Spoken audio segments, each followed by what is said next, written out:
Hello, everyone, and welcome to the bonfire.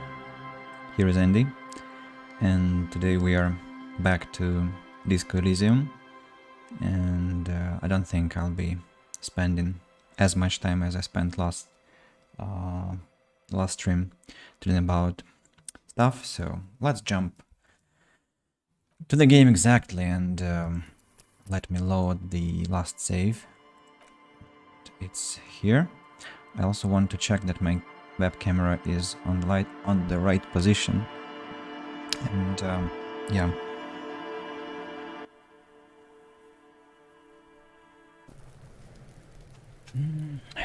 Well, not exactly. I want it to be more like the third policeman, and to be close to Kim, like that.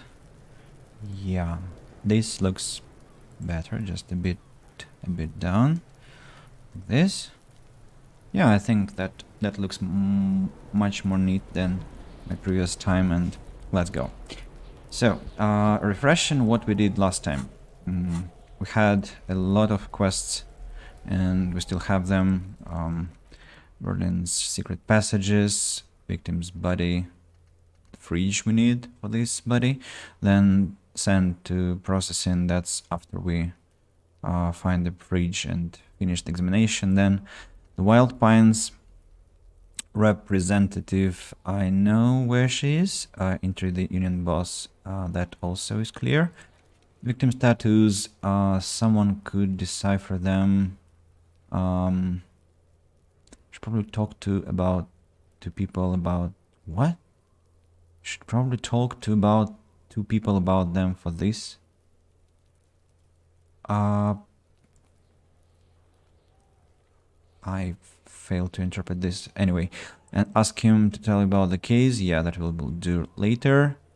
Close the waterlock on Wednesday. Run the number on the victim's armor. The number, sorry. Then where's the rest of the armor? Yeah, ledger at night. Clothes in the trash. Ask Kuna. Who else? Yeah, find out who is in the union box.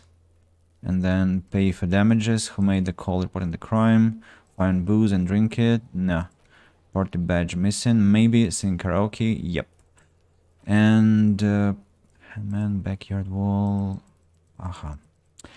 What else? Our thoughts cabinet is now processing rigorous self-critique, which has like 51% completion, and 3 hours remain. And I have no more thoughts to... No, I actually have a thought to process. +1 empathy towards Kim Kitsuragi. Do I want to do that? Maybe yes. Let's spend 1 skill point to unlock this and internalize Ace's high. Yep. And now the most heated part of mine, talking to Kuna, that I just absolutely abhor, but I cannot progress in the game unless I do that, and moreover, I have to talk to Everard, and to talk to Everard I have to, I think, discover this secret passage, and there's no way to do that without Kuna, I guess. And also the time is ticking, and it's already 2:30 in the afternoon, and I think Everard will be in his office until early evening, maybe even will leave earlier, but I don't remember now. So let's brace for impact, and here we go. Kuna, I'm coming. Fuck, does Kuno care? Whoa. They changed the actor. I mean, they didn't change the actor, I guess, but the voice is different. In past he was shouting like mad, and now he's more he's calmer, which is, well, unbelievable, and makes it much more agreeable, much more acceptable. Okay. Kuna, I need a fridge to stash the body. For the fuck gimp. Good thing you asked the Kunmeister. Kuno knows a fridge. Perfect for freezing Uh-huh. So I thought you would. Where is it? Bacon Man's in a rush. But what's in it for the Kuno? What's the return on Kuno's investment? Considerably pay for the information one day. Right now the clock is ticking. Convince the Kuna to spill the beans. Let's try and convince. By killing his territory, someone has openly challenged Kuna. It's in his best interest to put them in their place. Some arrogant shit thinks he can kill in the Kuna's kingdom without asking the Kuna first. That sounds like lawlessness to me. The dark flame smolders in Kuna's eyes as he ponders the argument, wordless, like kings do. This outlaw's fate is in your hands. Let's make an example of him. Help me locate him using fridge body technology. Alright, Kuno hears ya. See that shit house over there? He points to the collapsed building with the bookstore. Yeah, I see it. The big tall one behind you. You gotta get in that shit. In there, deep. How do I get in the building again? Through the bookstore. You gotta beg the book bitch. Used to be you could get in there through the doorbell, jam that shit. Book bitch changed that. Kuno doesn't beg, so Kuno doesn't go there anymore. Bag the book bitch. Yeah, book bitch, beggar. You stupid or something? So have to go to this shit house over there, collapsed building. He means the bookstore. We have to ask the proprietor of the bookstore. See, the Clyde gets it. Listen to your four-eyed friend. What do you mean in there deep? Check the fucking basement, pig. Don't you know anything? Always check the fucking basement, recon style. There's a giant fridge down there. Fucking will fit, no problem. It looks like a white bird or some shit. Try not to piss yourself when you see it. White bear. White bear. A polar bear, says encyclopedia. Thanks, Kuna. You didn't hear it from Kuno, pig. But don't forget where you heard it from. Absolutely. Kuno owns you now, pig. You're Kuno's property. Let's talk about the body. What do you know about it? Shitload, pig. What's your question? Don't tell the pig shit, Kuno. Kim, help me out here. What do we want to know? If I were to want to waste my time, which I do not, I would ask them who he is, how he got there, and the usual. Rhetoric, success. The usual being, have you seen anything out of the ordinary, or have you seen anything suspicious? I think, where's the rest of his armor? Kuno doesn't give a shit about the armor. How come? Kuno's fuck gimp's got one big thing wrong with him. He's a fucking mutant. A mutant. Look at him. Fucking growth hormone shit. He's a giant. The armor's too big for any man. Kuno doesn't give a shit about that freak armor. Kuno threw that shit away.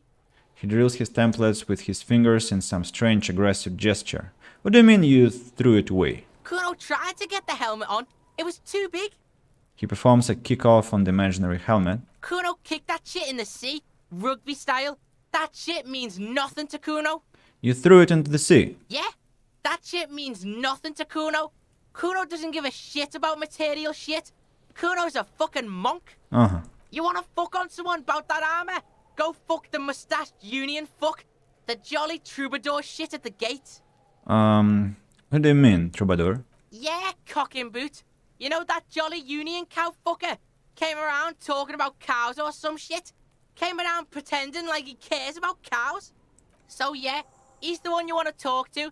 He's fucking crazy about that armor shit. Coming here pretending like he likes cows. Trying to catch a peep at Kuno's armor. Go to the gate. Ask him yourself. Drama. Curious, my liege. Why did Kuna feed you this information? And you're just telling me this out of the kindness of your heart, Kuna? Yeah, Kuno's doing charity today. Kuno Day. Kuno feels sorry for you two loser pigs. Kuno's doing pity now. Drama. Still, seems suspicious. He may have it in for that guy. Or you may be paranoid. This is also a possibility, sire. Contusions we know. More on this later. Yeah, we could talk to Kuno at night. You're testing Kuno's patience here. Get lost,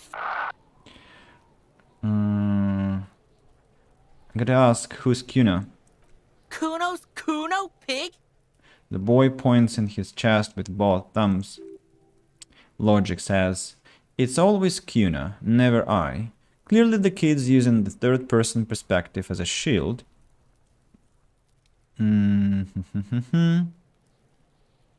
Interesting. You refer to yourself in the third person to distance yourself from the situation. Or, no, I'll go with a more neutral option. The fuck are you calling a third person? Kuno's the fucking first person? Empathy says, he looks slightly confused, but proud he came up with the retort. But right, as he's getting distracted, you hear malevolent hiss from behind the fence. Watch out, Kuno! He's trying to fiddle you! He's gonna put his hands on you! The thing behind the fence starts squealing, shrill and violent like a fire alarm. Help! Pig's got Kuno! Help! Rape! The sound gets louder as the child shouts at the windows overlooking the yard. Help! He's got the Kuno, help! Yeah, just another questions. Sorry, what am I reading? Just answer the questions. Help! He's digging his dick out! Escalate, Kuno! His dick is out! You're afraid! Pigs in here, Kuno! Somebody, please! It's full blast now. The wind carries the message far and wide across Martinez. Logic says, how did we get here? How did this happen? This makes no sense. There may still be a way out, just appeal to his reason. Physical instrument, no. Be logical, kid. Haven't done anything to you. Fucking logical! Help! The logical pig is fiddling Kuno! Who put you up to this? No one. Kuno's doing this because he likes it, pig. Authority. This is where Kuno establishes dominance over you. Rhetoric. Change of plan, you can't let them happen. It will make things harder down the line. You may end up missing crucial information. Help! The pig's gagging him! Kuno can't speak! Someone put you up to this. You put him up to this yourself when you decided to talk to him in the first place. Listen to your friend. Kuno hulks a loggy on the ground. Leg is yellowish and bubbling somehow. Okay. No one put you up to this? Help! The RCM is trying to fuck Kuno in the ass! Tears of joy mixed with sweat smelling of laundry detergent on his face. Okay, what is this 6 charade? No! Get off Kuno, you sick fat fuck! The boy screams, his freckled face contorted in hideous, uncontainable laughter. Drama says the nearly psychopathic way they can slip in and out of the act implies you're not the first victim. So I just lost some time here. Kuno whispers, even softer than before, vanishingly silent. Drama says, for emphasis, a ghost is saying this. A shit-eating psychopathic ghost with an ace up his sleeve. I know you wanted to hit me. You got that I'm gonna fuck that Kuno up look that Kuno's dad gets. The murder look. The rage look.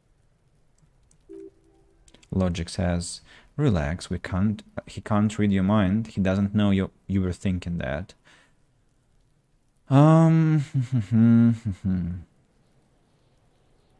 How do you know that? You can't see inside my head. Can you read my mind, Kuno? I can. Kuno can smell that violent shit. I know what you were thinking. His voice is so silent, it seems the words are echoing in your head, not coming from his lips. I'm gonna fuck that Kuno up. I'm gonna shut his shit down. You know what? You should have hit the Kuno, because now... He raises his voice again.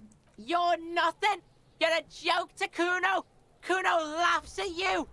King Kuno! He spreads his arms, taking dominion over the yard. Kuno turned you into his prison, bitch! You're gonna be in this shit with Kuno! No, you're not. We can just leave. Bitch, you're gonna be in this shit with Kuno forever! Encyclopedia says Pipo is a type of hat, by the way. Nice Pipo. You don't talk to me about my fucking people! Oh, people. You don't Okay. know where I come from! You're just Kuno's bottom bitch! Okay, let's leave. And hopefully now the conversation is going to be more reasonable. Fuck does Kuno care? Oh, empathy. Kuno doesn't fuck. Empathy is something I have to use here. Fuck does Kuno care?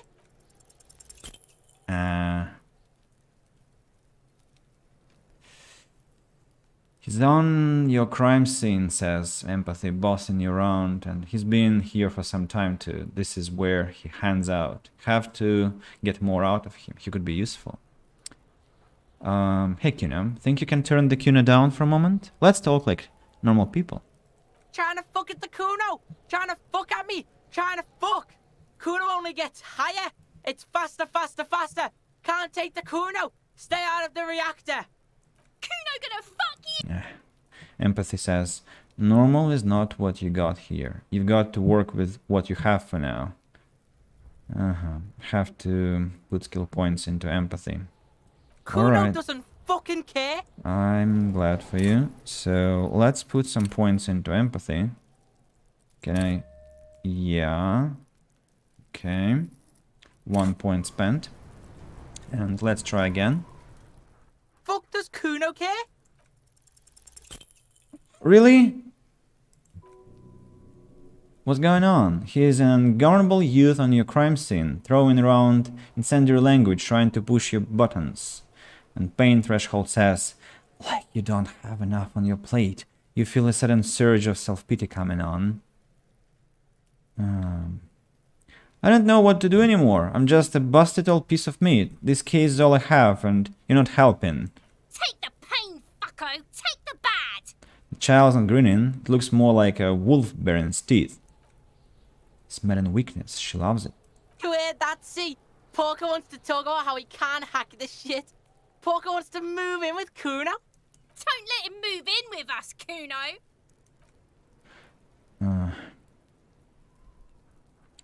Back down from Kuno. Was that back? Kuno doesn't. Was that back down? I didn't back down from him. Or did I? What was that? Back down. When? I don't remember. Anyway, let's try this empathy check again. Because I think I need this door. Direly need this door. No. Yeah. No. Not you. Can you just walk away, Kim? That's just stupid. What are you doing?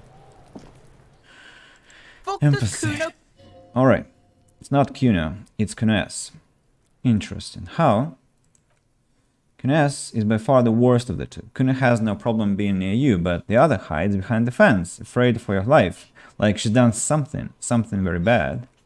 She came up with that psychopathic scheme of screaming for help before. Kuno just wanted to talk to you about his name. Kunes was the one who would wound him up and directed him. All in all, Kuno respects madness. You cannot hope to outdo her on that front. You must win yourself a few minutes with him alone. Act on it, try and separate them. Kuno, Fuck you whispering about? he whispers back. He's whispering too. He's going with it, but watch what happens. Fuck you, whispering about! Rhetoric. She puts extra stress on that word, expecting it will make you uncomfortable. If Kuno wants to whisper, he's gonna fucking whisper, okay? Let's whisper, pig. He turns back to you and hunkers down. This is it. You've got him. But be careful. You can still fuck this up. Don't make Kuno look bad in this. What's up with her? She's terrifying. Crazy scary. Crazy? You don't know the half of it. She's not crazy. She's insane, dangerous. She's smoked a man. She's done people in, probably even pigs. Stop talking to him! Kuno, I'm fucking warning you! You're gonna get us into shit! She understands what you're trying to do. Yo, see? Did Kuno not tell you? Kuno told you. Kuno talks to whoever he wants. Talk, pig. Kuno's got it under control. He hunches down again. Empathy says, "You did it. They are separated." He's then turned his back to her, so she can't read his lips.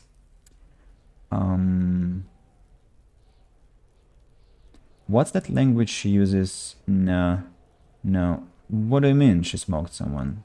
Kuno means she killed someone. That's right. She's a killer. Like, actually a killer.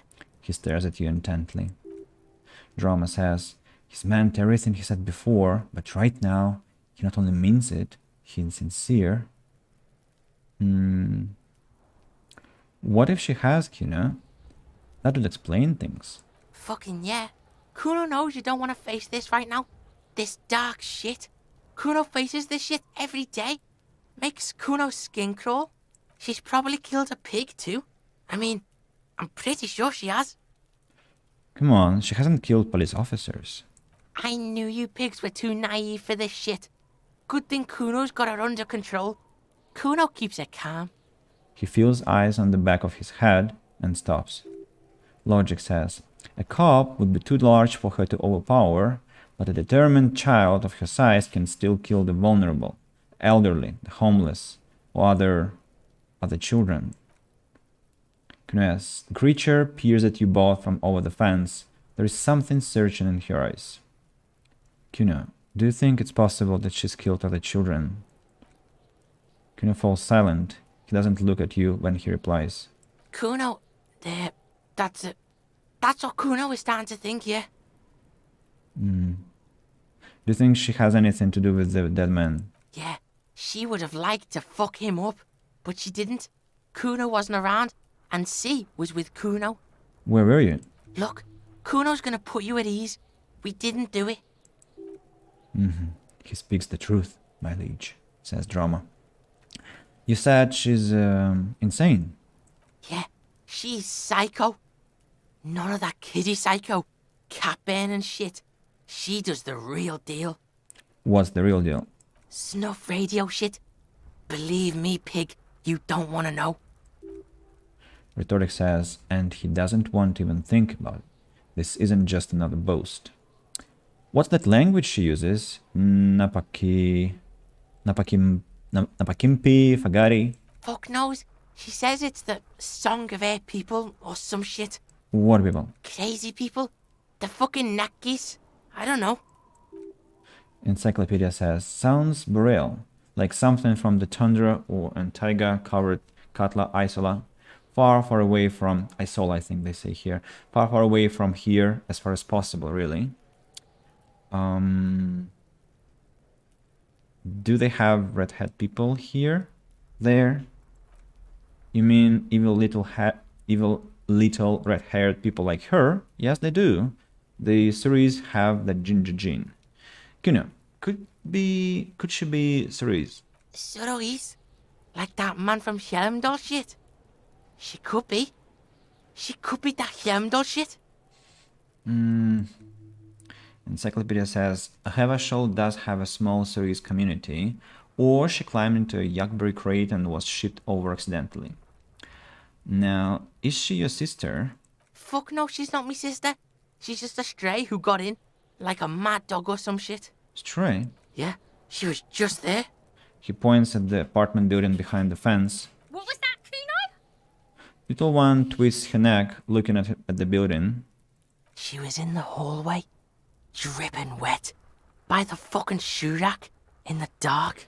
Kuno flinches, then lowers his voice even more. Why was she dripping wet? Kuno's got no fucking idea. Her hair was all wet. I think she pissed on the floor too. She was there for 3 days, in the corner, every time Kuno went out. You said she got in. How? I don't know.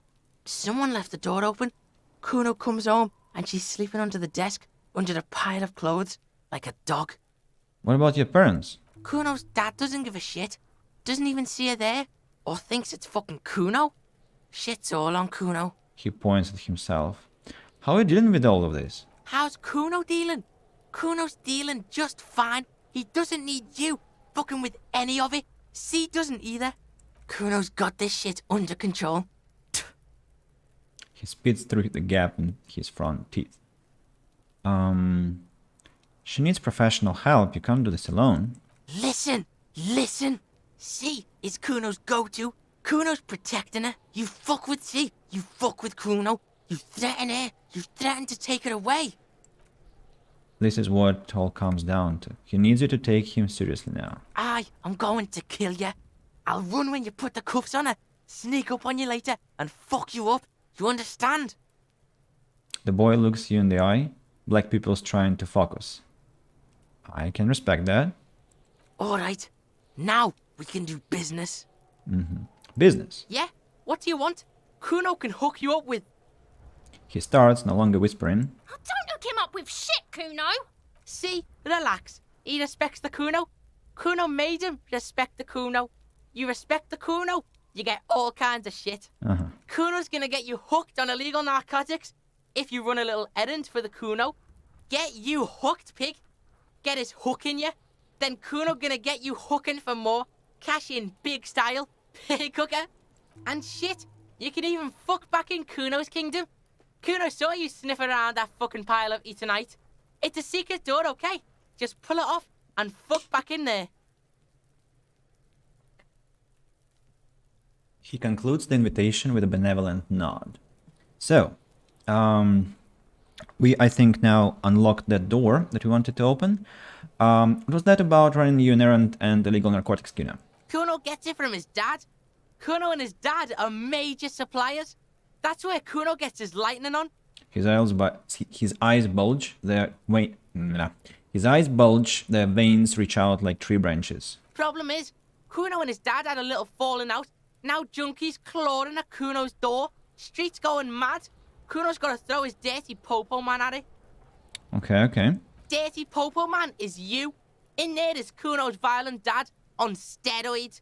Kuno's dad does steroids and speed. If you can take him, you can have half of the speed. Who's your dad, Kuno? Kuno's dad is a fucking monster. He's the most violent man in Revachol. He doesn't give a shit about a single thing. He drinks too.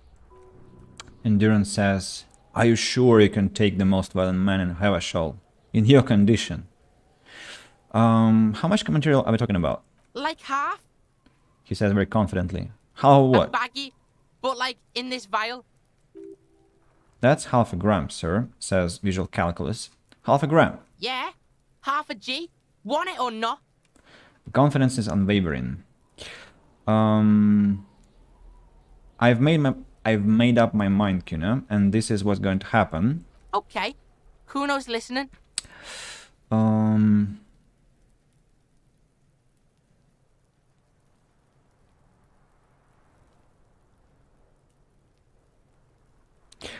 I'm going there, but not for the speed. I'm going after the most violent man in Revachol. Sure, whatever. If you survive, make sure to bring that shit back to Kuno. Kuno's almost out. You wouldn't like the Kuno when he's out. Kuno's violent dad's got Kuno's key, so you need to fuck your way in there. Go to the pier side, bang on the door till the cleaning gimp lets you in. That's how Kuno does it. Then you go to room 12 and kick down the door, police violence style. That's what Kuno does. And then it's action time. You're locked in the room with violent fuckhead. That's it. Next time Kuno sees you, you better have his shit. Understood. What the hell are you signing us up for here? Come on, Kim. Whisper. Obviously, I'm not going to take it. We need to get drugs away from Minor. Okay, then. Yes. About the crime scene. You kids often play in this yard? No. Kuno doesn't fucking care. Let's talk about that later. Now we have to understand. Are we going to Everhard?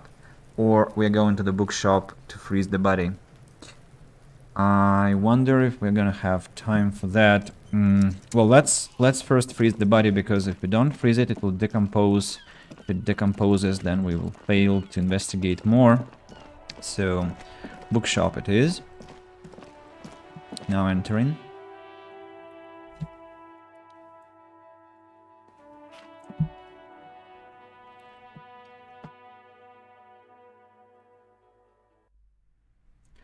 Yeah, I think it's this lady, but first let's have a look around at these things.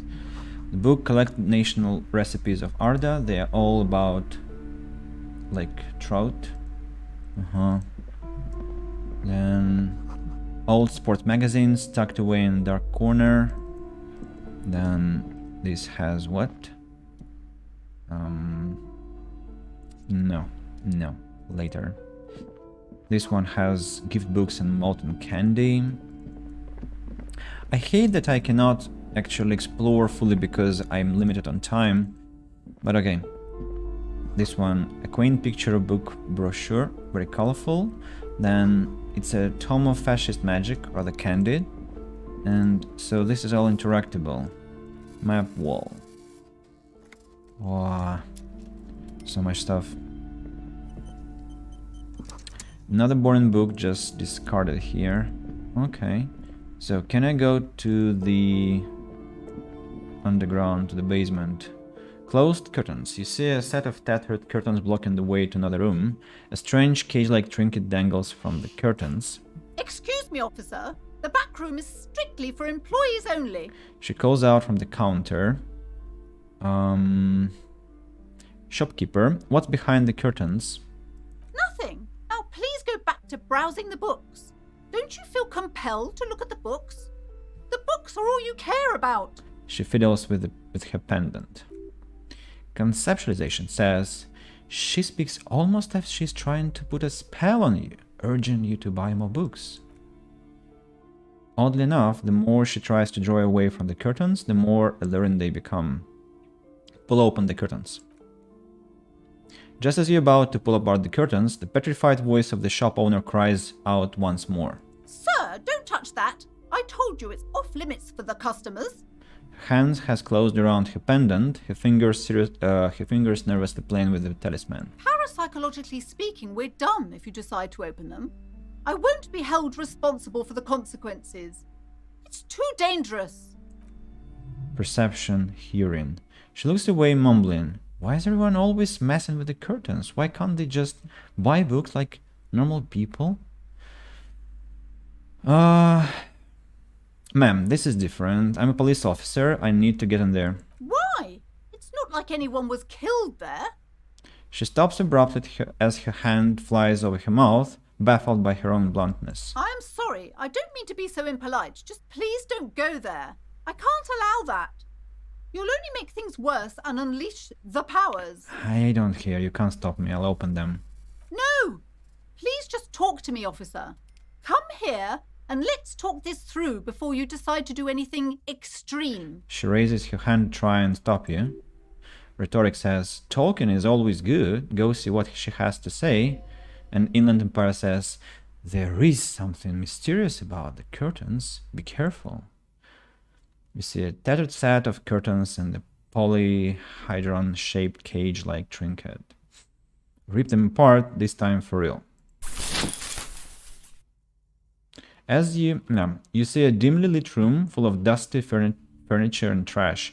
A doorway stands in the back, covered in dozens of scary little cage-like trinkets, a shadow looming over it like an omen. I warned you! You're unleashing forces beyond your understanding! What forces?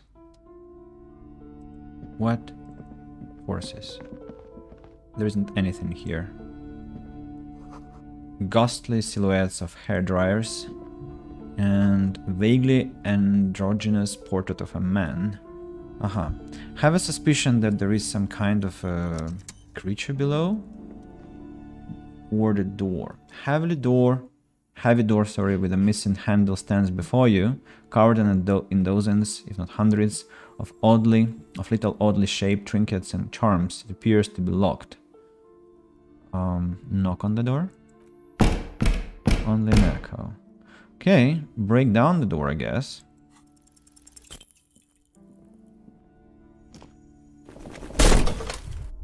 Damaged health. Yeah. Heal yourself now.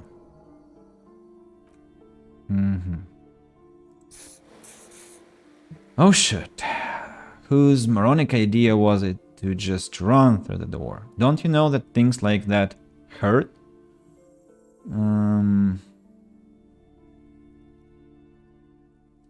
Oh god, try to breathe normally. This really wasn't the best idea, was it? Are you alright? This looked pretty intense and painful, I must admit.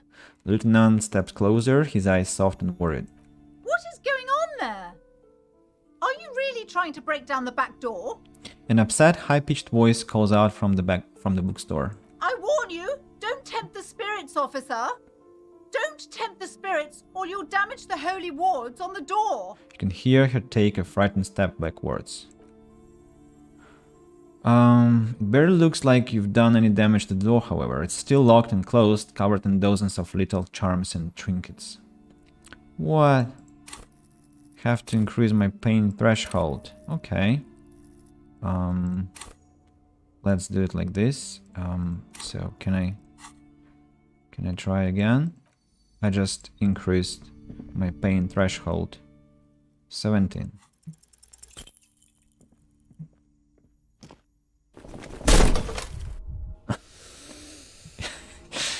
Oh my god.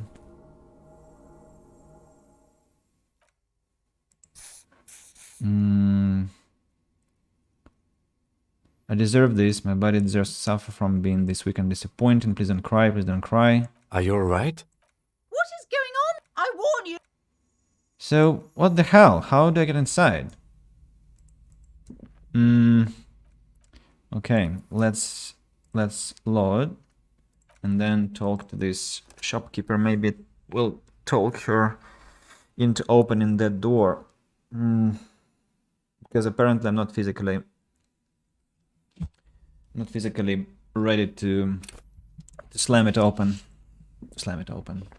To ram it open, I guess, in this case. So, dear lady, tell me something I wasn't interesting. kidding when I said we're parapsychologically done. You clearly don't care about the consequences. What gives you the right?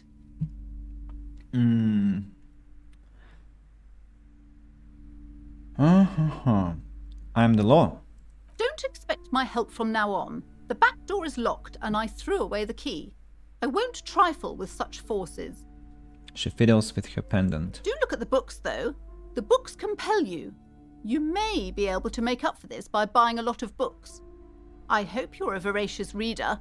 I was told that there is a huge fridge in the building cellar. Can you lead me there? A fridge? No, I don't know anything about a fridge. Aren't you interested in books? She nods at the bookshelves. Whatever reason she's lying to you about the fridge. Seems like you have to find your own way to the cellar.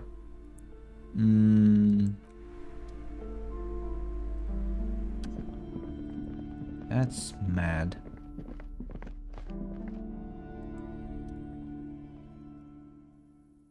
Try again.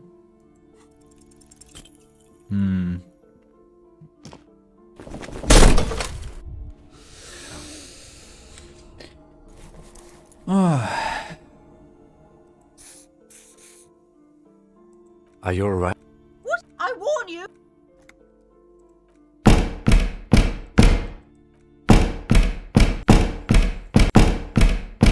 No, it doesn't work. Okay, let's quick load again and maybe tell her that we heard some psychic powers emanating from there. Maybe that will help us to get inside. I don't know. That is kinda... Weezer. I wasn't kidding when I said we're parapsychologically done. Yeah. Don't expect my help from now on. The back door is locked. Do look at the books, though. The books compel you. What do I You want to may buy a be book? Goodness, you were already doing good, browsing the shelves. Why'd you stop? Don't you feel compelled? Go, go. Get back there. The books await you. Everything is on the shelves. Take a look yourself. She's tempting to mentor direct you towards the shelves. She only wants you to buy the goods. She doesn't care about books. Do you even know what books you have for sale? Truth be told, not really. My sister brings in most of the goods. I'm sure it's all very literary stuff with well-written prose. But you don't learn about the important things in life from fabricated stories. Wait, shouldn't the storekeeper know about her wares? I provide a valuable service. As long as people buy books, I'm fine. She wiggles her bony fingers at you. Where do you learn about the important things then? The truth is available if you just know where to look, and you have to open and free your mind to understand.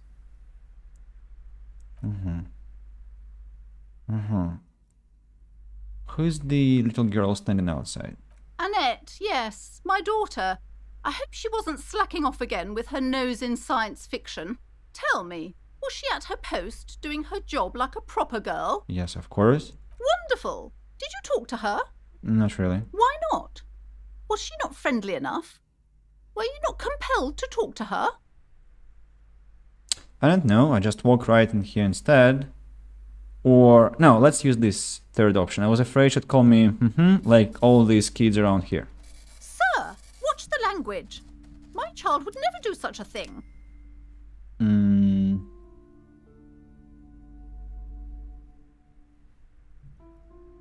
The way you're handling her strikes me as wrong. Mind your own business, sir. In our society, people don't get to tell each other how to raise their children. It's none of your or anyone's business. Denial is the way she copes with criticism, says my logic. I'm here to dismantle the free market and abolish child labor. No, let's change the subject. Well, about the fridge? A fridge? No, I don't know anything about a fridge. Aren't you interested in books? Let's say goodbye for now and go to talk to this child. Maybe the child can tell us something. Something that her mother hasn't told us.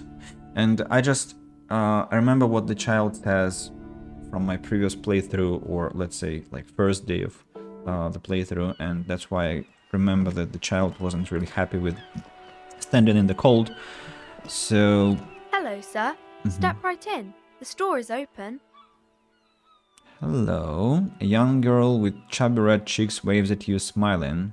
Her nose is also red from the cold. Are you interested in a new and exciting book? She stamps her feet to feel warmer. Is it okay if I ask you some questions? Okay, sir. I'll try to answer any questions you have. I hope they're about books. What's your name? My name is Annette, sir. My mum, her name is Plaisance. She owns the store. She's inside minding the register or organising the stock. The girl gazes at the window, then suddenly jolts, her eyes wide, as if recalling something. Feel free to step in and browse our wares. You're standing out here in the cold because... I'm signalling that the store is open. Otherwise, people might not know. They'd miss out on the crime, romance, and biographies of famous people. She nods eagerly. Empathy says. Sudden gush of wind turns the pages of the books on the counters. She covers her face, smiling, but she's cold. You're cold. Can I help in some way? Kind of you to offer, sir. She doesn't know what else to say. I should have a word with the store owner, maybe? Oh, no, sir. I'm happy to help Mum by luring in customers. Besides, I have some hot juice in my vacuum bottle to keep warm. She stands upright and smiles like a little soldier. Shouldn't be at school or something? I do my studies at home at the moment. I have to help Mum keep this place running. Isn't going to school more important than this? Mum says it's necessary to do both because it builds character. Mum says a proper worker is dutiful. That's how you get ahead in life. You succeed. How's the business going? Mum says it's peachy. She was a little afraid at first. There's talk about this house being cursed. Inland Bar says behind her the window has been boarded up. You sense the boards creaking, twisting for a second, and some kind of doubt in her tense shoulders. Cursed? In what way?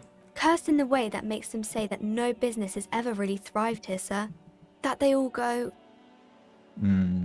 Bankrupt? Exactly. But we've been doing fine so far.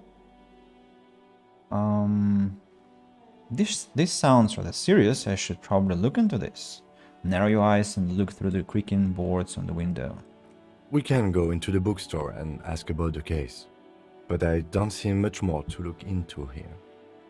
Lieutenant makes a note in his notebook. Yes. Please do also look at our wares inside. The postcards and board games are there, sir. What do you know about the other failed businesses? Nothing really, sir. Mum doesn't allow me to sneak around in the back rooms or the cellar. I don't really know what's there. She looks a bit disappointed. How does this curse manifest itself? It does not manifest itself in any way. It does not exist. I liked it better when we were talking about whether it's appropriate to stand out in the freezing weather. Yeah, fine, I'll show you. Anything else you wanted to talk about, sir? It's about Maybe I can tell you about some of our books instead. the curse. For now, it's enough. What is this crime business? It's about the books, I guess. See you around, Annette. Let's go back to the shop now. And I'm quite dissatisfied with this mother who makes her child stay in the cold. And I want to discuss that.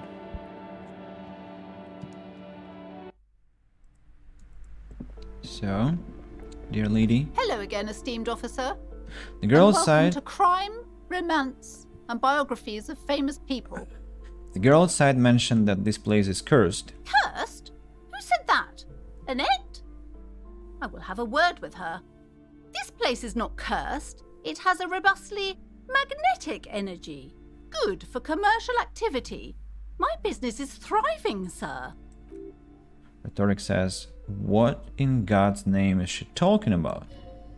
Emphasis doesn't feel like it's thriving, feels ghastly.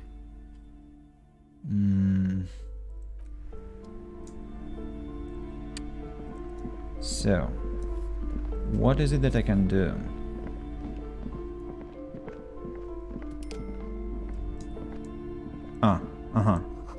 And everyone knows that the most interesting thing about fascists was their magic. What? Where could maybe she threw away the key and I'll find it somewhere. Who knows? So, Kim, maybe you can say something? Yes? No, not really. Maybe perception will help us. Refrigerator.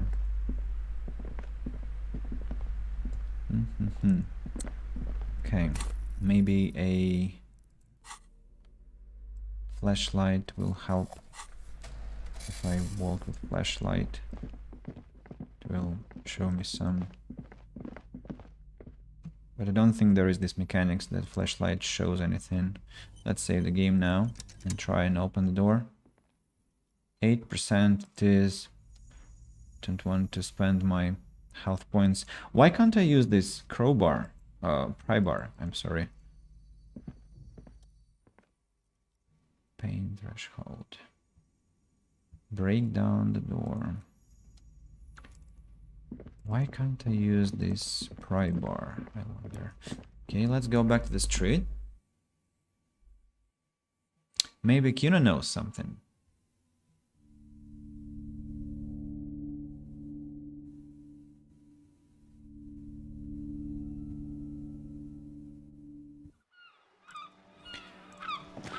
Let's go. Let's go and see if Kuna knows anything about this story. Kuno, where are you? Hey man. Fuck, does Kuno care? The body. Kuno No, doesn't. he doesn't have any more options. What's this broken building they were talking about? This one, I guess? Bookshop. No, it's not the one. What kind of a building they were talking about?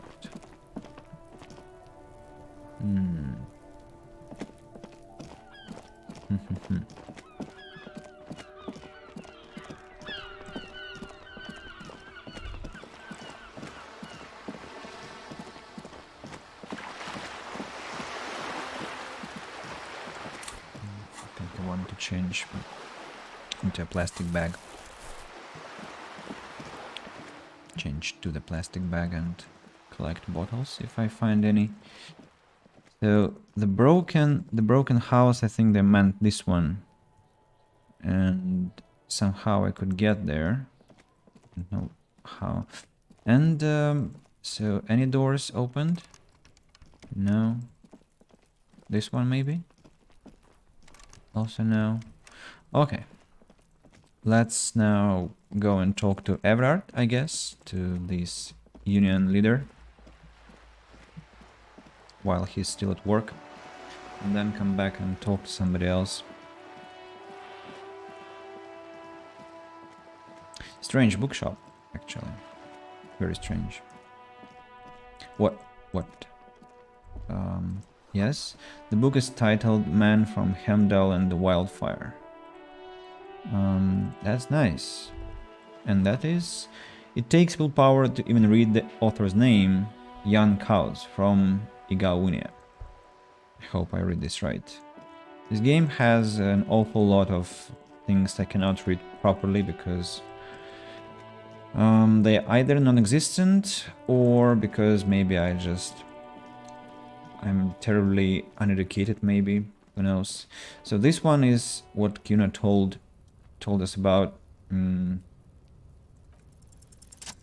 Yeah, because unless Kuna lied, you should just be able to pull the panels aside.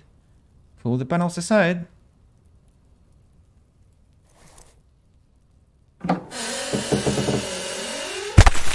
Yeah, there is a door. 5 experience. There is it. Sorry, there it is. There it is. You see a shabby little door. So this is the shack Kuno mentioned. Let's take a look inside there. Let's.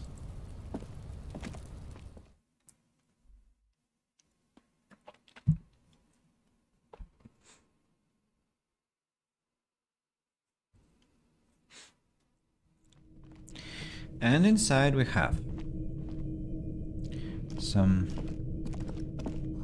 an empty tube of magnesium supplement, then cured pig's head. It looks mummified. Here we have a silver plate with traces of bone yellow powder. Electrochemistry says, "Be still, my beating heart, it's amphetamine, sweet amphetamine." Kim Kitsuragi says, no, doesn't say anything. The lieutenant isn't studying the powder in the mirror, he's studying you. Rhetoric.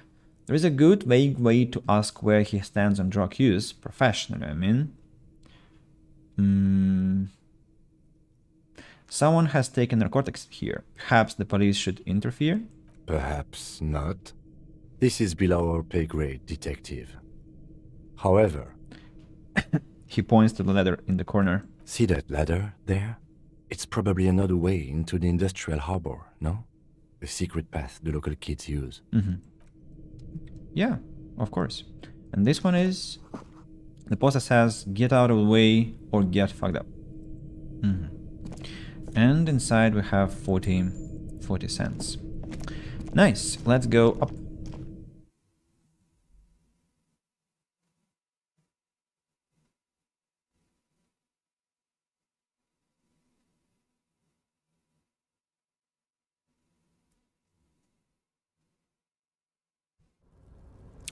And here we have my... How do you call it? What are you doing, man? What on earth are you doing? Ah, you're slowly walking there. This doorway is going to collapse soon. And this one is restoration pillars keep the ruins together. And this one is postcard Grand Couron 37. Which I can sell later, and there is some money on the floor. Nice. Let's climb. And there is some box here, which contains Nozafed, some more healing, and that is money, and that is also money. Well, I'm such a good scavenger. So, what's this? Policeman cloak. Looks like someone left his tarpaulin cloak hanging on the railing here. Look, Lieutenant. Point to the flapping cloak. Someone left his cloak behind. Yes, it's probably yours. It bears the RCM insignia, and you have a habit of being careless with your equipment. He judges the drop. You could probably make the jump. You look like you've done some track and field in your day. Let's look around. The wind's aggressive up here. Lieutenant looks at the enormous crane towering in the distance over the container yard.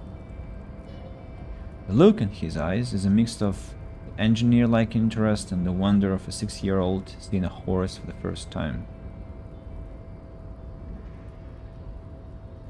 Yeah, now that's a huge crane. No, let's let him have this moment of wonder. His eyes trace the crane's contour as if trying to memorize its majestic shape. Then he notices your gaze. Yes. We were in the middle of something. Your cloak.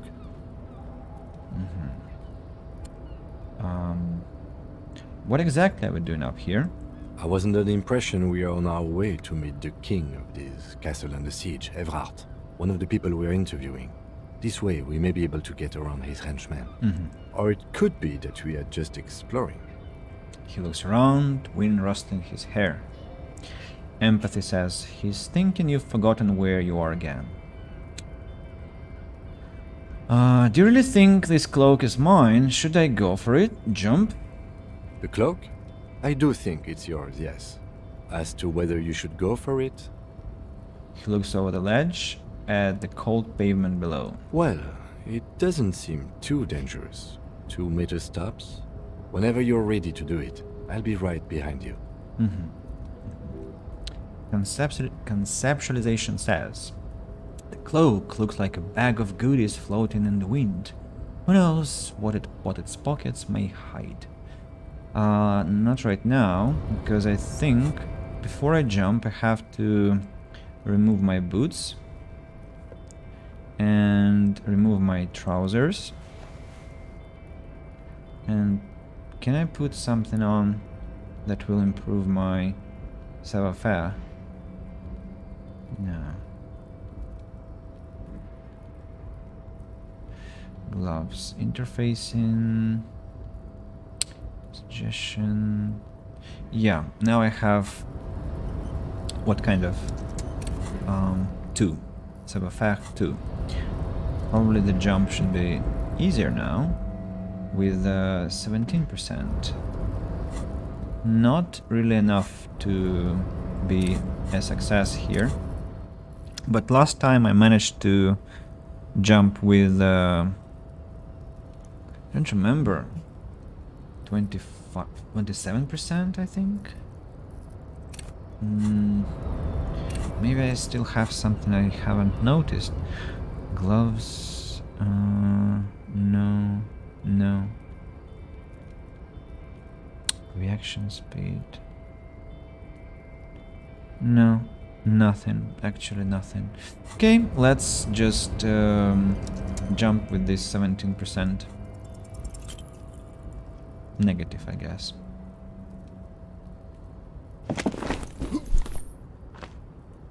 What? Right. I can't do it right now. I'll make the jump next time. Savoir-faire says, holy wow, that's high. Doesn't seem dangerous. Lieutenant must be crazy to suggest that. This is certain death. Vertigo almost pushes you over the edge. Damaged health. Sure. Just be careful, okay? Looks like you almost strained a muscle there.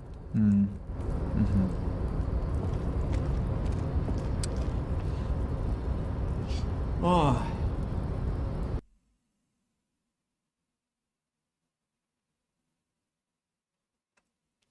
Maybe we should try and go through that residential whatever where Kuna directed us to. Maybe that will be more possible. No, not right now.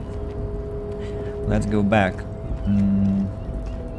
because I didn't manage to get there last time because of that old lady that didn't let us in. Maybe this time we'll be more successful after we talk to Kuna. Who knows? And apparently that place contains something interesting for us, and I'm very curious to know what.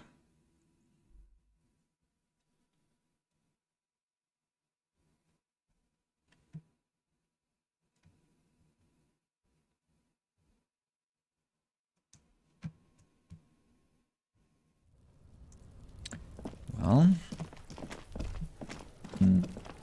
our dear character wanted to say something. I saw there was a circle above his head, and that was about what? Hey.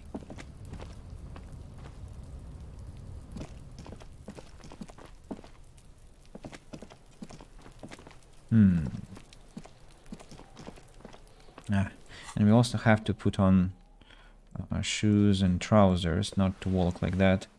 What if I... No, this is better. To chemistry, now interfacing. Yeah, let's move.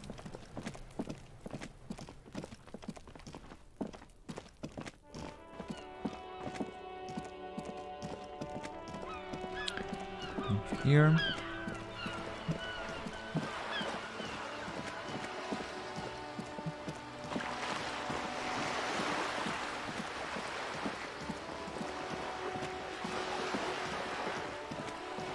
So, this door again. One more time. Madame, I assure you, we are real police officers. Stop banging on the door! I'm not letting any more strangers in. The police? No. Go check. Stop banging. Doesn't matter. The police? No. Go check them. I don't understand that. Like, what the hell? No.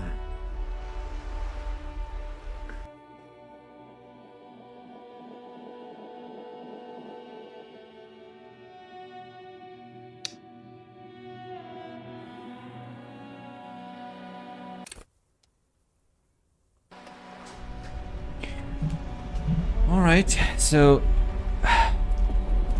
it's funny because I think I tried to read on some forum that it's like easy to get in here, but what, like, it's not easy to get here apparently. It's impossible. Hey, up here, piggo. Yeah, sure. And what was that circle about again? The streets will flow red once more. A great torrent rushing down Rue de Esperance. You wait and see. The girl stares at the sailboat by the pier. The streets will not flow red with anything. Who are you? I'm Cindy the fucking Skull. What else do you want to know? Date of birth, blood type, the last time I was tested for Hep C. I just want to know your name, little lady. No need to get defensive. And here I was trying to be polite.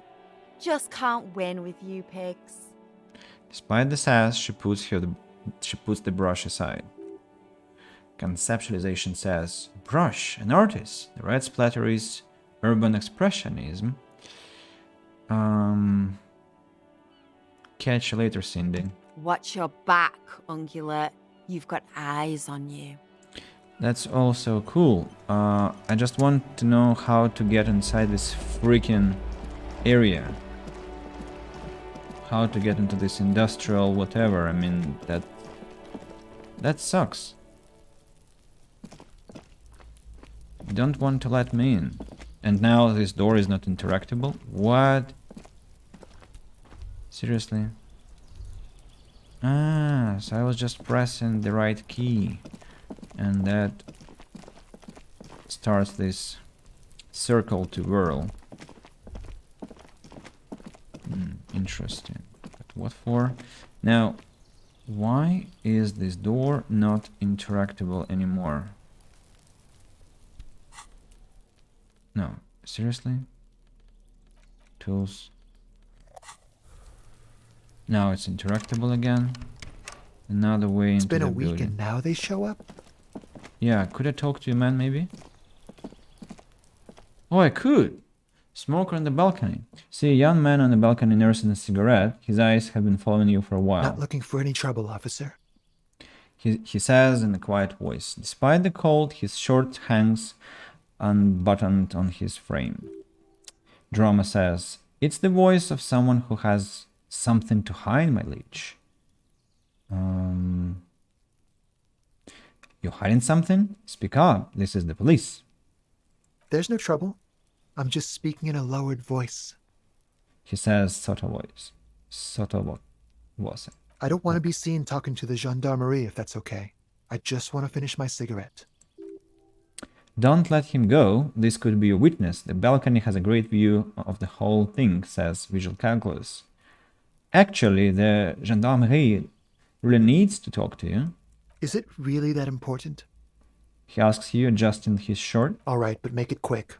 Once I finish this cigarette, I have to run. I need to get inside this apartment building. Can you help me? Help you? No, sorry, gendarme. I have to run. He shakes his charming head. Looks like you've got a good view of the Berlin's backyard. Can you tell me anything about Henning? I can tell that you finally got him down. Thank you. It was quite a disturbing sight, even by Martinet's standards. What were you doing last Sunday? Oh. You already asked me that, didn't you? He waves lazily with his cigarette.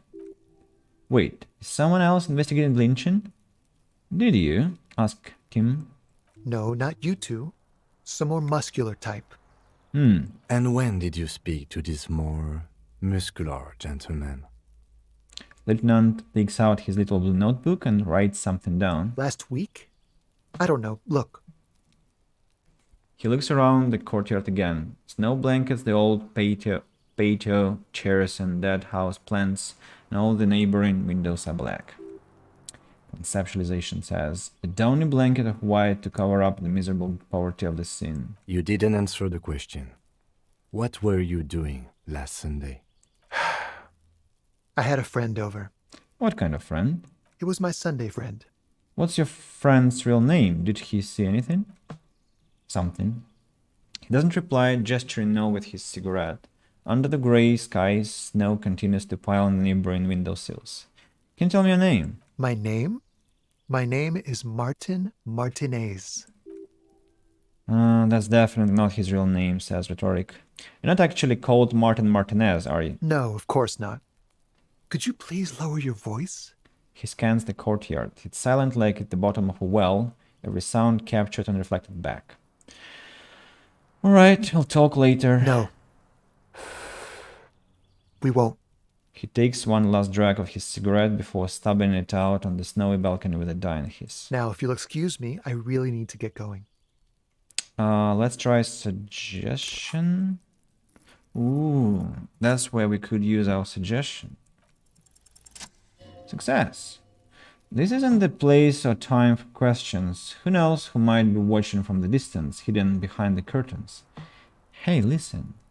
I'm just trying to make things okay again. Can we meet again somewhere else? For a moment, the man on the balcony seems almost vulnerable. Something moves in the depths of his feline eyes, compassion and a hint of understanding.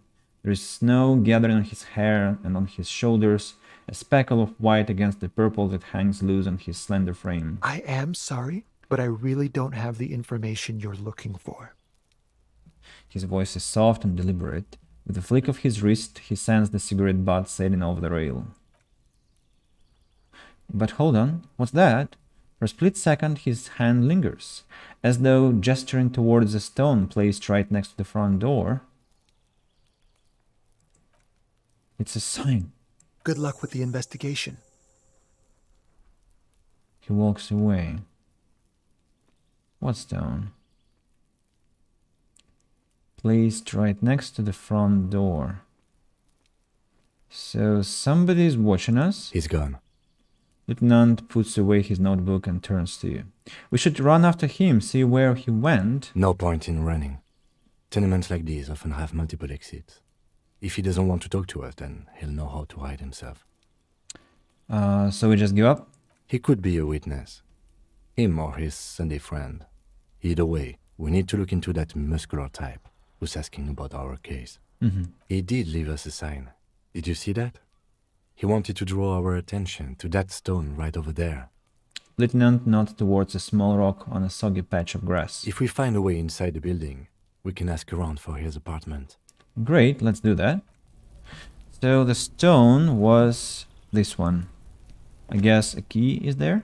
A stone like any other, lying in a whirl of sleet and mud. Maybe there is something under it. Turn it over. A key! There is a key beneath it, rusty from the dirt. This must be for the front door. Pity doesn't have the apartment number on it.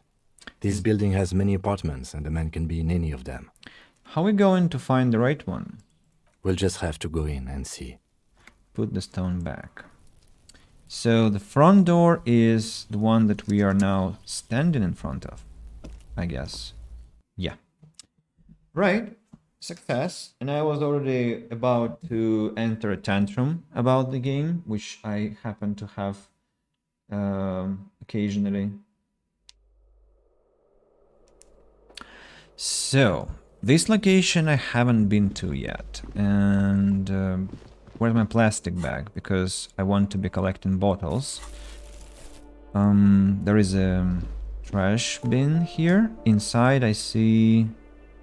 What I see? What's that? What? Why is it...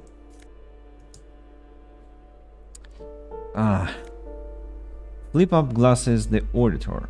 +1 logic, -1 authority. Yeah, I like it. I love it.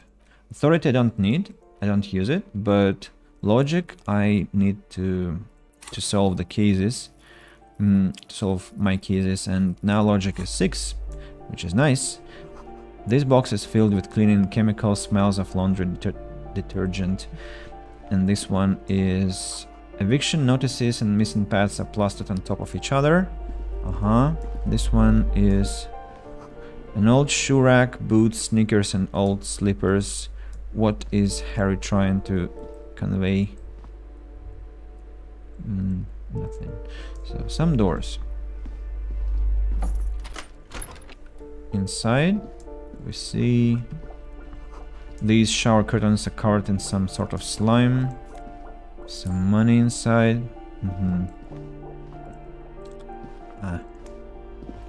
This door is apartment number 2. Just a second. These shoes come in 3 different sizes. What shoes? Excuse me. What shoes? Oh, these ones. A shabby door hangs oddly on its hinges, secured to the door frame with a safely chain. An unpaid energy bill is attached, threatening to cut off the electricity. It's addressed to Mr. Una the Reuter. Looks like we found where Kuna's dad lives. Point to the bill on the door. No, I don't want to risk for now. I want to find a way to the top, to the balcony. Someone has drawn a 5-pointed star on the wall. This one is what? Postcard, Boogie Street 46. This one is a box with money. Somebody cleaning. The graffiti says a firing squad for the rich. That's the lady who didn't open. Note reads foreclosed by Martinez Realty Associates. Do I want to talk to her? No, I don't, because, well, to hell with her. This one is... the sea below looks cold and winter grey. Someone has torn down the wall. It's the fridge. An old grocery list on the table and checks. What happened here? You can't foreclose on an apartment with a hole in the wall. This looks so sad. Now let's do this one. It will still be accessible through the apartment next to it. That one didn't have a door. Sadly, nothing of great value remains here, except the stuff in the fridge. Indeed. So Nosafad and money. Money. Was there a thought? Or what?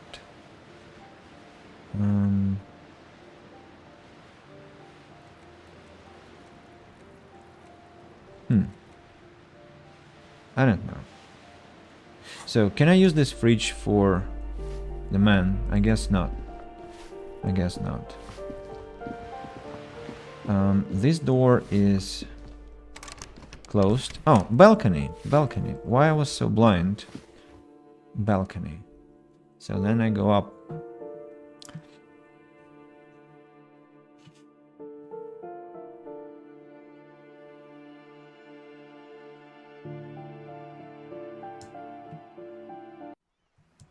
Aha. So first, let's check out this box. Has plastic tear. There's a thought. Visual calculus. Ruination has come. The broken arch betrayed the once grand history of this building. It towered over the harbor until it happened. Form a guess about what happened. A great force from the northeast fired in the city. Heavy artillery shelled the coastline, fired from the water. A straight shot into Havashol. The tenement acted as a defensive wall against the worst of the shelling, till it was destroyed and they had direct firing line. Take in the ocean. The waves of the Martinez Inlet roll over the fallen remains of the building. The dark waters obscured the better part of the remains. What didn't fall into the ocean was used as a scrap. What wasn't used as scrap was thrown to the ocean. Look at the ruins in the water. Those arches acted as support for something greater than what you see now.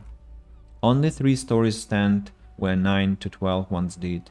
Restoration has failed. What the shelling took out was never rebuilt. Who did this damage?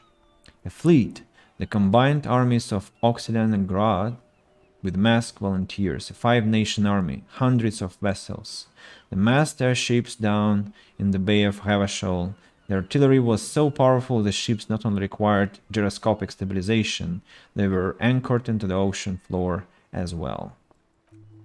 Many are still there to this day. If you squint, you can just barely see the shadow on the water far in the northeast. Cannons still ready to placate Havashol. Encyclopedia says, Coalition warship Archer can shoot 50 shells in a minute or 20 collined arches. They will reach the city in 58 seconds. Hey Kim, do you know who shelled our city? The Coalition. But that was a long time ago. I think we should move on. It's chilly up here. He doesn't like talking politics of this kind. Time to go. Yeah, let's go. There's another box here. With tear. And money. Another thought above. Tarps flap in the wind. Forgotten hammers and nails rust. The door is locked. You can't get in. The chair is new. Someone lives back there. Back here, sorry. Okay. So we'll need to explore that territory later. A person. Whoa. There's a person. And I don't actually like this balcony because this isn't exactly what I expected to see. I wanted to go to a different location.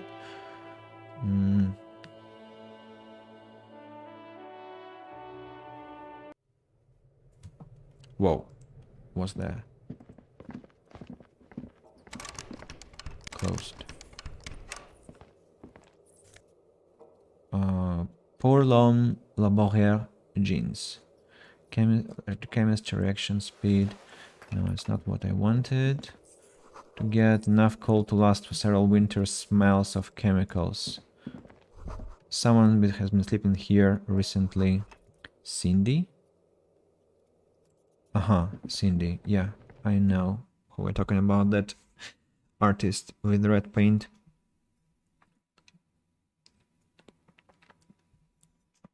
I wonder how he understood that it was Cindy. Now, I can't go down. And there is this door. Okay, that's not the place where I wanted to visit. So the apartment building doesn't let us enter the industrious area. the industrial, sorry, not industrious, industrial area is still unavailable. Bad news. And this one, apartment 8, the mailbox is overflowing. This one is, the door number 9 is locked. This one is locked door. Here's someone walking around inside, arranging the furniture. The number on the panel says number 10. This one is padlock door. The door has been closed with a padlock. A chalk drawn number on the board says 11. Wait a second. Encyclopedia says this, that isn't just a 5-pointed star, it's an inverted white pentagram cradled in a wreath of antlers. The iconography of communism, in other words.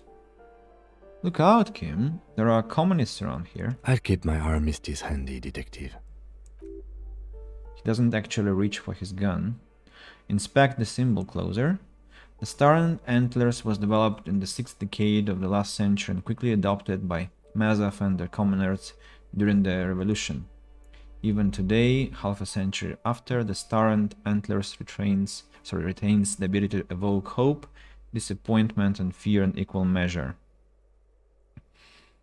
What does it evoke in me? Finished thought? Nothing at all yet. Right now, it's just meaningless shapes on the wall. Well, I'll think about it later. I mean, actually, I cannot, I guess, because I just discarded the thought. Now, what's this? Ah, oh, that's the balcony I wanted. I missed that. I missed that, because I entered there. Have to look more attentively.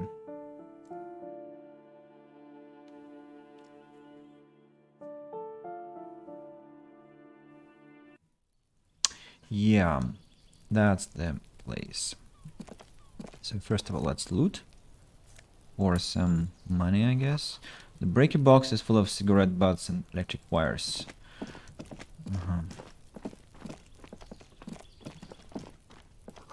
Someone's growing rosemary, thyme, and a cactus. And this one is number 28, door to be remembered. This is the door to apartment 29. Complete silence. Whoever lives here isn't home.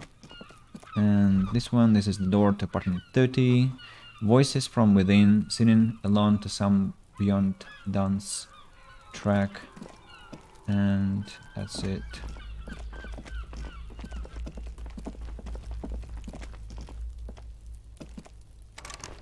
Closed. How am I supposed to open such things, I wonder? Maybe pry bar could work? Could it? Ha! Okay.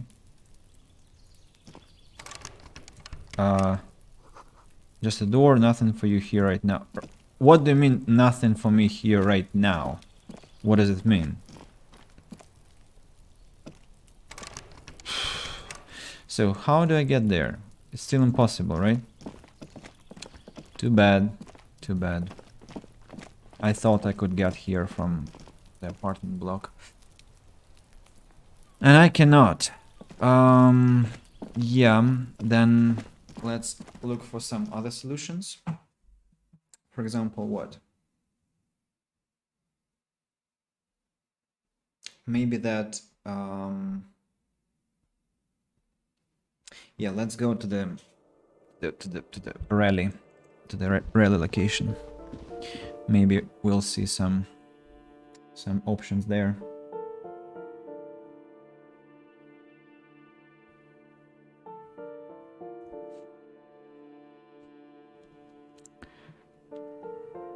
Talk to strangers, explore. Of course, I did that last playthrough and just wasted the whole day on nothing, which was awful.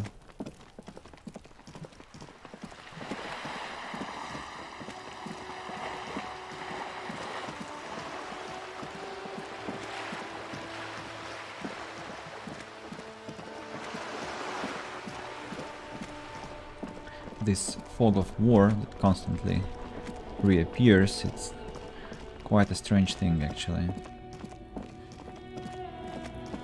So, person I wanted to talk to is this guy, but first I want to check out on that door Scab? Sorry? You're hazy on the notion of a scab. Smells like politics though. Maybe it's got something to do with the flask he reaches for from time to time. I'm not a scab. I'm a cop. I was just messing with you. No one's ever seen a cop scab.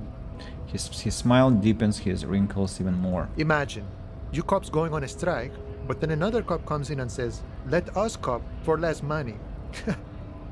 He chuckles and then realizes. Speaking of, what brings the RCM here? To the Wild North? Come to see the strife? I want to first save the game. Hola, Wandering Man. How can I help you? I need to get past the gates and speak with your boss. Oh, good, good. What matters do you want to discuss with Everard? He might have information about the killing that took place behind the hostel. Everard's got a lot of knowledge about a lot of things, eh? Doesn't often dole it out, though. But sure, why not? Does this mean you can let me through the gate? I don't operate in that capacity. I'm not a granter of passage. The passage grants itself. He takes a swig and points up the stairs with his flask. If it's all so simple, why don't the strike breakers just go up the stairs? That's simple. I just walk in. Aye. Walk right past Measurehead and go in. Past Measurehead? Yeah, the 2.5 meter tall Semini supremacist there. Walk right past him. He points to the breach above the gates. Then press the button to unlock the door. Then go past him again. And you enter the arbor through the office. Está. So we're saying it's actually quite difficult. Don't worry, I'm sure it's not completely impossible. For example, you could best Measurehead in a physical confrontation, or you could convert to a Semini supremacist worldview. Or, maybe it actually is completely impossible. Got it. Sure. I know that this door could be used to enter. And notice, in case of a strike, press button behind guard. Hermetically sealed door, locked by electronic means. There is no lockpicking or door kicking this one. So this one is completely out of question. Can I walk past him? No, I cannot. So the only thing I have, the only option I have is actually to improve my savoir-faire and be jumping until until I drop dead. I don't know, or just abuse quick loading, quick saving, quick loading, which is quite boring. But I think I have no choice here. Have to be going. Yeah. Which is quite an upsetting realization, and honestly speaking. Anyway, back to this shack.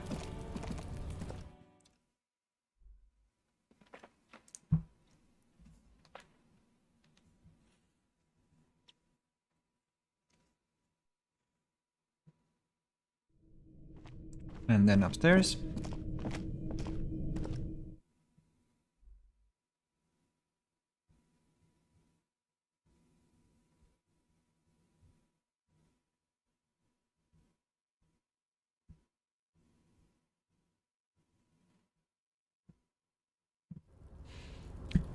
And yeah, then we need to go up again.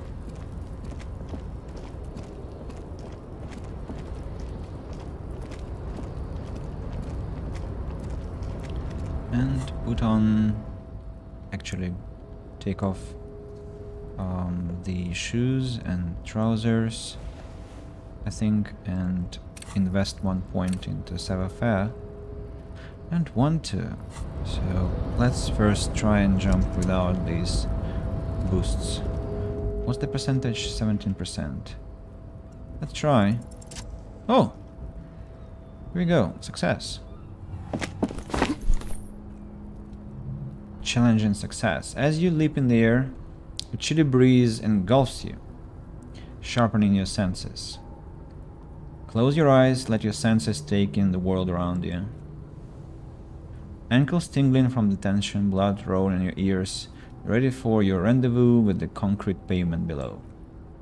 He's so on the money, Breton. Just imagine yourself dual-wielding a bottle and a flaming cigarette whilst airborne, says Horrific Necktie.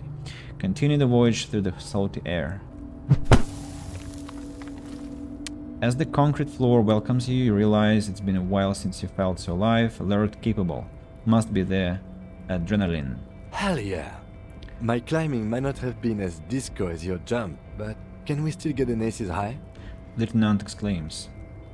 With your feet firmly planted on the concrete, the noise of the harbor rushes back in. If Kim could climb, why couldn't I climb? Just without this freaking jumping, I wonder. So trousers give me electrochemistry.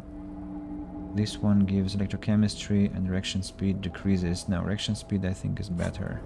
So let's take my patrol cloak.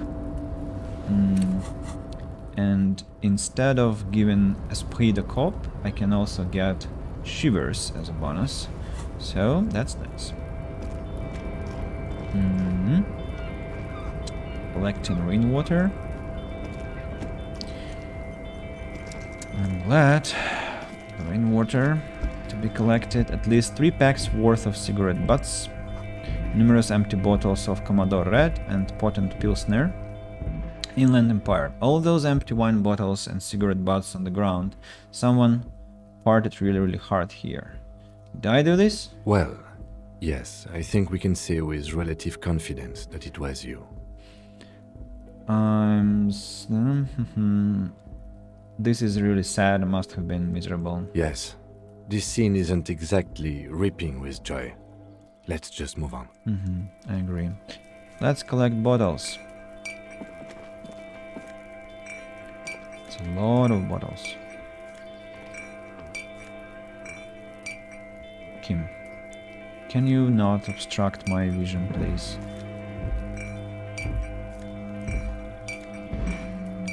That's all? No, more bottles. More bottle. That's it, I guess. No more to collect. Yeah, perfect. This booth, I'll check it later. Now I think I need to go down here. What's that? All around you, great machines and quiescence. This one is white pine trees are printed onto the screen cover and it looks like a forest on the snow. Something going on. What's that? Control panel. Not for now. I'll do it later. This one is some money. And this one is, you see, faded industrial lettering on the platform. Walsund. Earhart works somewhere here. Oh. The shipyard ahead is oddly quiet. The great machines are sleeping. Some money.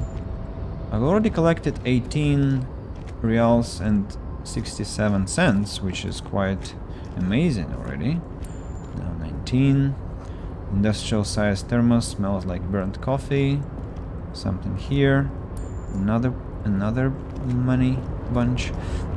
This one is the banner sags under the weight of rain and snow, white waves on red. This guy I'll talk to later. Anything else to collect? Well, there is a container. The musk of oil and rust comes from the chasm in front of you, smells like blood. Ooh.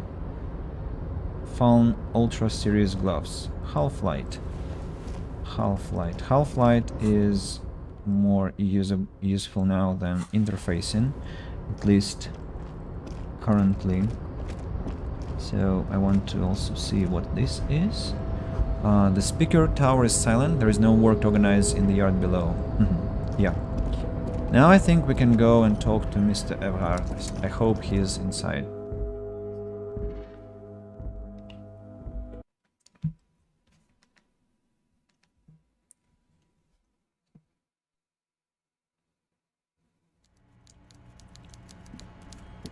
By the sound, he is. The coffee in the giant thermoses is still lukewarm. A stair made of pallets leading up. Yeah, he is inside. Excellent. A taxidermy fish that tells time. And let's have a chat, mister. Before you is a walrus of a man seated behind a large desk. He looks up from his work, not the least bit surprised to see you. With great effort, he straightens himself up into his chair, yet says nothing. He simply stares at you. Are you in charge of the dock workers? Welcome, Mr. Dubois, Mr. Kitsuragi. It's good of you two to stop by. Please, have a seat. He gestures to a tiny chair opposite to his giant desk. I'm Everard Clare, head of the Debarders Union here in Martinez. The man relaxes into his chair and continues. I'd offer you my hand, but unfortunately my health prevents me from getting up. You understand? Composure says. He looks extremely comfortable. The tiny folding chair, on the other hand, looks like a torture device. You go ahead, detective. Lieutenant nods at you, then the chair. Esprit de corps. Whatever he has in store for you can't be good, he thinks. I'll do my best. Inland Empire says, forget about that. What's that with this Dubois stuff? You're getting some seriously bad vibes from that name. Why calling me Mr. Dubois? Please, Mr. Dubois, let us converse in a civilized manner, as equals. Take a seat. I insist. It's nothing. Yes, that's probably right. It's nothing. Forget about it. Filter it out. I don't see it. It's kind of my thing. Very well, Mr. Dubois. I respect a man with strong convictions. As he nods, his multiple chins move like ocean waves. I, too, have convictions. One of which is that I will not engage with any man who won't face me at eye level. Should you find yourself more amenable in the future, I'd gladly resume our conversation. But until then, I'm afraid I must ask you to leave. He turns back to his typewriter. Volition. You're no titan of volition, buddy. He's got you in the fork. Sit down and leave. Let's leave. Can we come back to our conversation? Mr. Dubois, I hope time is on your side this time. Please, take a seat. He gestures to the minuscule folding chair opposite his huge desk. I'd rather stand. Please, Mr. Dubois, let us converse in a civilized manner, as equals. Take a seat. I insist. Have a good day, Mr. Dubois. I'm sure I'll be seeing you around. So can I not talk to him without sitting? What the hell? Maybe I need to increase volition. Let's increase volition.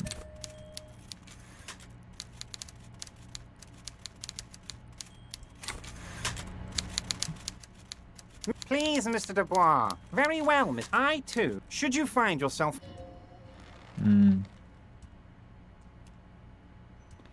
He's got your Titan of Volition in the fork.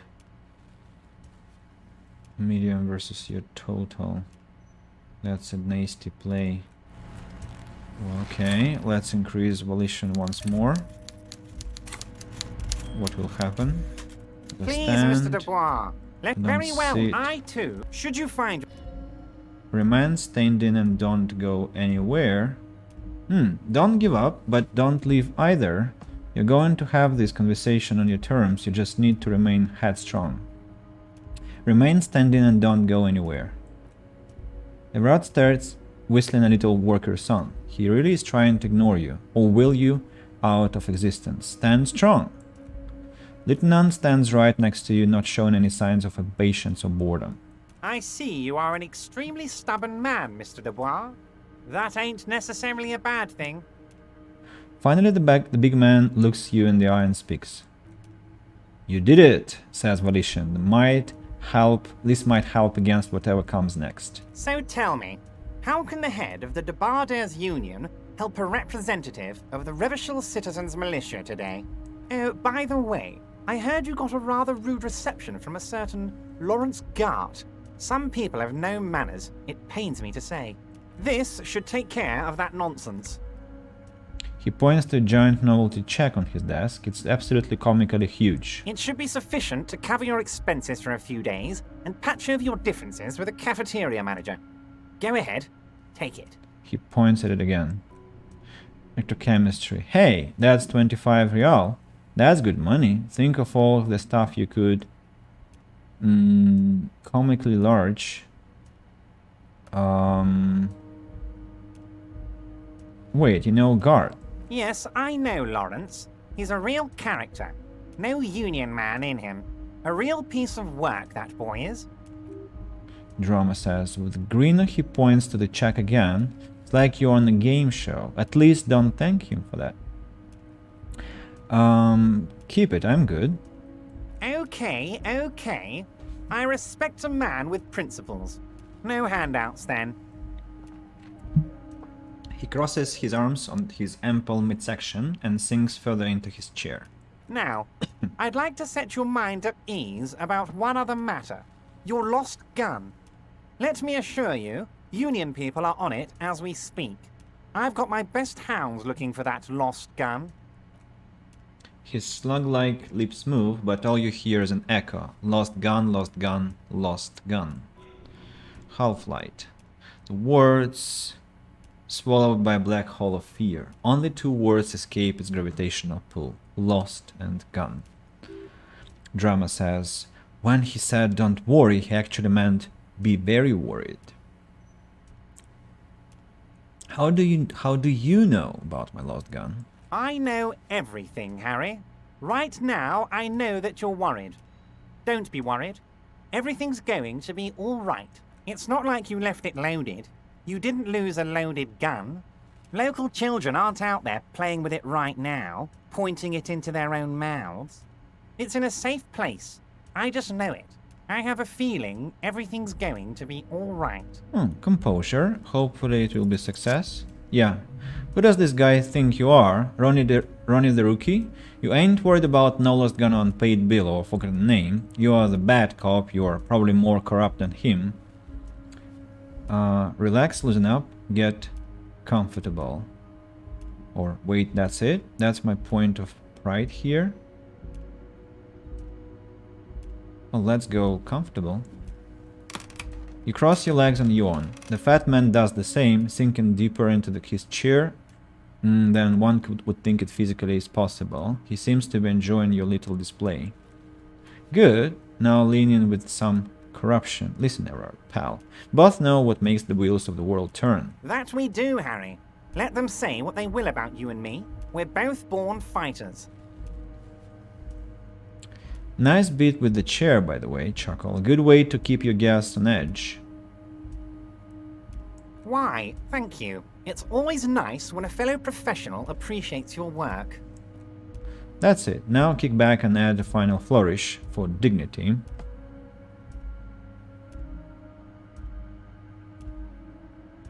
I'm not saying I'm corrupt. I'm rational. You strike me as a reasonable man, Harry. I like that in a law man. Let's cut to the chase, shall we? What can Everard Clare do for you? I think we'd like to ask you a few questions. Don't you think so, Detective? Lieutenant looks quite fed up with the situation. Rhetoric says, whatever you do, don't ask him about the gun first. You don't want him thinking you are scared.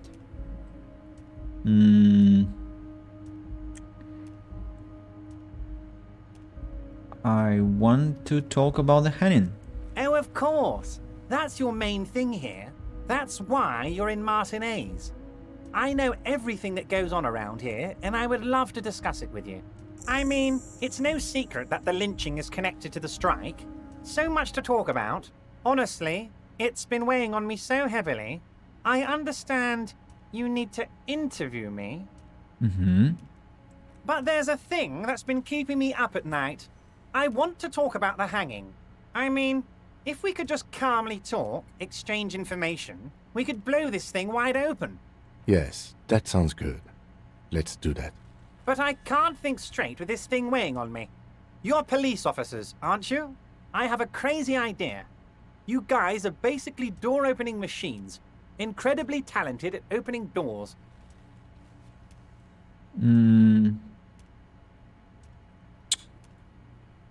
Kim, is that true? Are we door opening machines? I'm not sure I understand.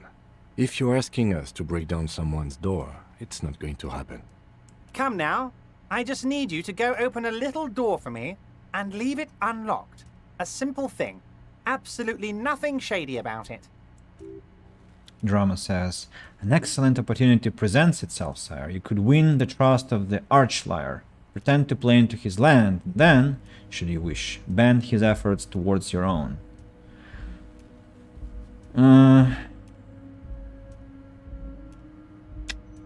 Why don't you open it just yourself? Harry, I'm a very busy man, and more importantly, I don't have that extraordinary physique you do. You look like you could run around all day. You want to send someone a message that the police are working for you. I repeat, I'm a very, very busy man, Mr. Kitsuragi, and therefore I must occasionally enlist outside help.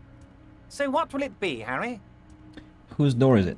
Oh, no one's. It's just a weasel. A weasel lives there. Nothing for you to worry about. What do you mean by a weasel? A loud blabbering weasel. When weasels feel no one is watching, they start acting foolishly. He removes his glasses and rubs his nose. Just go there, unlock the door, and leave it open. It's been such a burden on me, Harry. I just want this to be over so I can discuss business with you. He puts his glasses back on. I bet you don't even know anything about Hennin. No, that's a silly thing to say. I can't accept this thing. Of course, Harry, I understand. But if that's the case, I don't think we'll ever find your gun.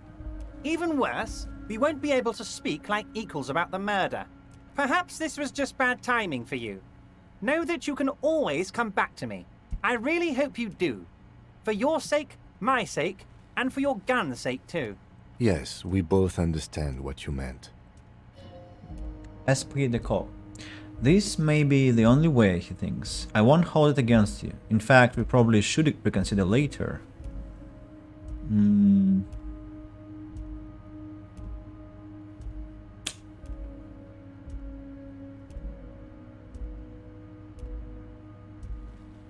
No, the police aren't going to work for him. I'm going to leave now, but we might talk again later. Wait. You need this to get in and out through the gate.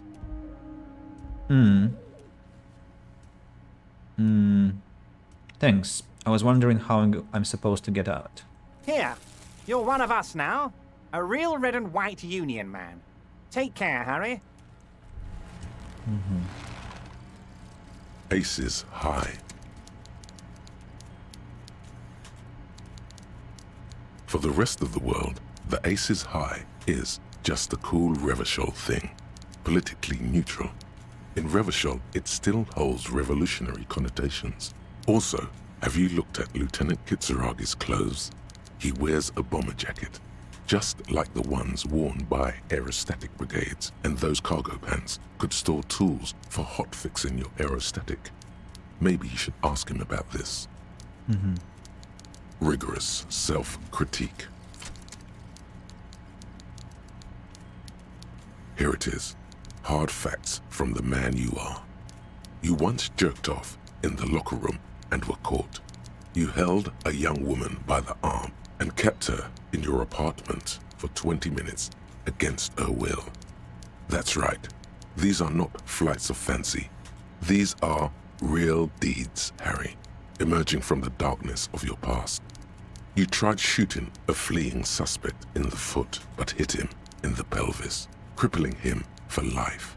And, above all, you let life defeat you. All the gifts your parents gave you, all the love and patience of your friends, you drowned in a neurotoxin.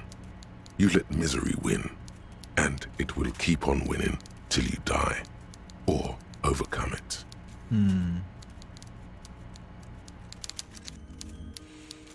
Yeah, got it. So we're done here. I don't think I'll accept the task until I understand what kind of a man this Evrard is, and yeah. And we should have a big deal of talking around now. Try to find some suspects and stuff like that. basically. A lot of things to do. And we should begin with the ones who actually sleep at night, meaning the protesters. We should begin with the protesters. Where do I go down? Also means Whale Fjord, Arden. Languages. A lot of unknown languages. So, this is the door I need to use to get down.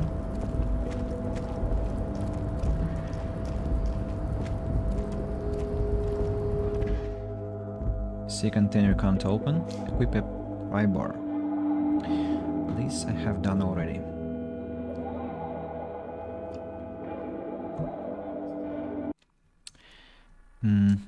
Let's save the game. The radio is emitting strange buzzing sounds. There is some book, La Famille, Volume 1, Number 4. Use interact button in inventory to inspect the book. Should I maybe increase my perception? Just in case something, you know, jumps at me from the surroundings. Every worker member of the board is written at the top of the flyers, and at the bottom the union logo and demand democracy. This is a Devi typewriter. The model name is on the back. Standard office file cabinet. The drawers seem to be locked. Someone left the coffee machines on. The machine on. Dark liquid in the pot looks almost sentient. And this one is a container. Yeah, with a postcard for 4.5 real. And some container here. File cabinet. On second glance, someone has forgotten to properly close one of the drawers. It's unfortunate for the union to just leave their paperwork lying around like this. Let's see what's inside, he thinks. Later. I don't want to lose time. It's precious. Another pair of glasses. And some magnesium. So that's it for the inspection. And there is a phone. I'll interact with it later. Now let's leave the office.